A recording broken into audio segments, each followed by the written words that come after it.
Global ఏరియాగా చేస్తా, హైదరాబాద్ని develop చేస్తా, హైదరాబాద్ని మించిన మరో సిటీ చేస్తా అంటే ఉన్న సిటీని అమ్మేస్తాడా, ఉన్న సిటీని ఆగం చేస్తాడా, లేకుంటే ఏం చేస్తాడా అనేది ఈరోజు శంకరన్న గట్టిగానే రాసిండు. ముచ్చట చూద్దాం ఒకసారి. భూమి రేట్లు పెంపు, తేనె పూసి కత్తి, వాల్యూ పెంపుతో డబుల్ కార్నర్ రిజిస్ట్రేషన్ ఛార్జీలు, భూమి ధర పెంపు అంటూ జనాలను తప్పుదోవ, పెరిగే రిజిస్ట్రేషన్ ఛార్జీలను దాస్తున్న రాష్ట్ర సర్కారు, రేవంత్ సర్కారు ఆదాయం పెంచుకునే మార్గం, సర్కారు ప్రయోజనాలతో సామాన్యుడి జేబుకు చిల్లు. గిది ముచ్చట, అసలు ముచ్చట గిది. సామాన్యుడి జేబు చిల్లు ఎందుకు? సామాన్యుడే కదా ఓటేసేది, సామాన్యుడే కదా మా నాయకుడిని గెలిపించేది. మరి ఆ సామాన్యు పైన మళ్ళీ వాల్యూస్ పెంచాలి, వాని మీద నుంచి పన్నులు రాబట్టాలి, రిజిస్ట్రేషన్ ఫీజులు పెంచాలి, ఇక సామాన్యుడు జేబుల్ని కత్తిరించాలి. అది ఎట్లా కత్తిరియాలి? కత్తికి తేనె పూసినట్టు కోత్త అంటే తీయ కనిపించాలి. మా నాయకుడు మంచోడే రా అనుకోవాలి, తర్వాత కసక్కున ఎడుతుంది 3-4 రోజుల తర్వాత నొప్పేందో. గట్లా ఈ సర్కార్ వాళ్ళు చేస్తారు. కాంగ్రెస్ పార్టీ అనే కాదు, ఏ పార్టీ అయినా గట్లనే చేస్తారు. కానీ మన గుండె పెద్దది కదా, అభిమానం పెద్దది మన తెలంగాణలోకి. పార్టీ అంటే గర్దను కోసుకుంటాం, కానీ దాంతో వచ్చేది లేదు, పీకేది లేదు. కానీ మనం మాత్రం గొప్పగా మా నాయకుడిని ప్రకటించుకుంటాం. గిది వ్యవహారం జరిగేది. ఆడ ముచ్చడేందంటే, ఇక రేవంత్ సర్కారు అధికారంలోకి వచ్చినప్పటి నుంచి ఏ విధంగా రాష్ట్ర యొక్క బడ్జెట్ని పెంచాలి, ఎట్లా పెంచాలి? ఇప్పుడు మొన్నటికి మొన్న పెట్టాడు కదా, కింగ్ ఫిషర్ బీర్లు తీసేసి సపరేట్గా భూమి లాంటి బీర్లు తయారు చేసుకోవాలి. దాంతో వచ్చిన అధిక డబ్బుని జేబులు పెట్టుకోవాలి. 200లకు బీర్ అమ్ముకున్నా కూడా రేవంత్ రెడ్డికి ఎన్ని లాభమయ్యా? దగ్గర 120 రూపాయలు లాభము. మిగతాది పోతూ జిఎస్టీ ట్యాక్సో, లేకుంటే ట్రావెల్ ఛార్జెసో, లేకుంటే అక్కడక్కడ కూలీల ఛార్జో తప్పిపోతుంది. ఇది అప్పుడు ప్లాన్లు వేసిండు. ఇక రాష్ట్రం అంతా బీర్లు లేక అల్లకల్లంలో అయిపోయిళ్ళు, విద్యార్థులే కావచ్చు, పెద్ద మనుషులే కావచ్చు. అయ్యిలా ఆ విధంగా ఒకటి సంపాదన.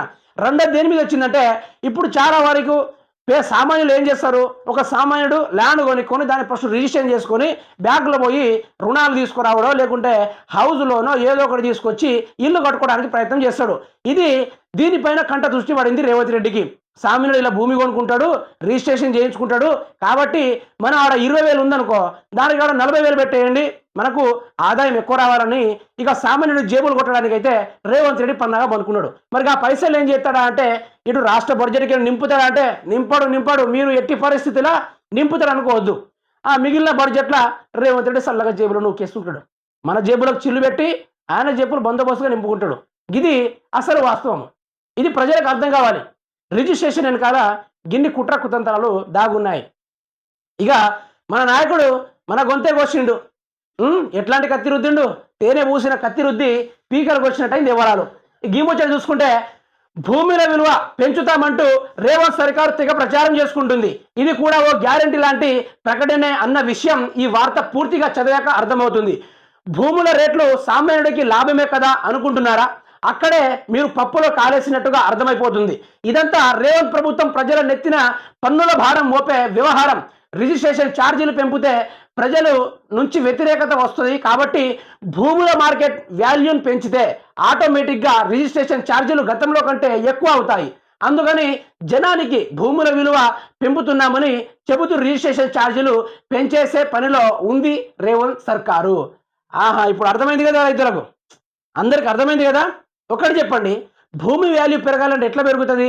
అక్కడ ఏదైనా ఇండస్ట్రీస్నో, అక్కడ ఏదైనా ఫ్యాక్టరీనో, లేకుంటే ఏదైనా డెవలప్మెంట్ స్కీమ్ లాంటివి పెడితే అక్కడ భూమి అనేది వాల్యూ పెరుగుతుంది. రేవంత్ రెడ్డి వచ్చి పెంచితే పెరుగుతుందా? మీరే చెప్పండి. కంచెర భూమి ఉంది, భూములు మొత్తం వేల కోట్ల రూపాయలకు పోతుంది అంటే పోద్దా? పోదు. ఆడ ఏదో ఒక లిటిగేషన్ ఉంటే తప్ప అది కాదు.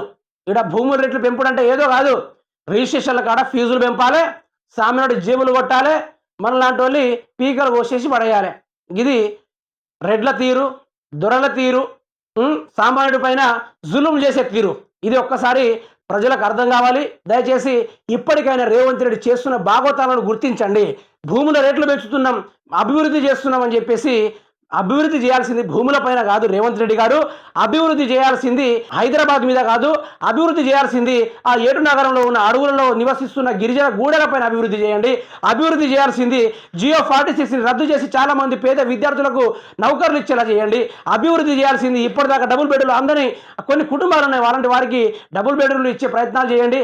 లేకుంటే ఏ స్కీములు పెట్టకుండా ప్రతి ఒక్క విద్యార్థికి ఇప్పుడు రాష్ట్రంలో ఉన్న యువతలకి సగానికి సగమైన ఉద్యోగాలు ఇచ్చేనే బాగుపెట్టండి. గంతే గిజ్ చేయాలి తప్ప లేనిపోని లేఖితనాలు చేసుకుంటా పోతే ప్రజలు ఆగమవుతారు తప్ప మీ రెడ్ల రాజ్యాలు అన్నీ బాగుపడతాయి తప్ప ప్రజలు మాత్రం మోతే బారైతారు.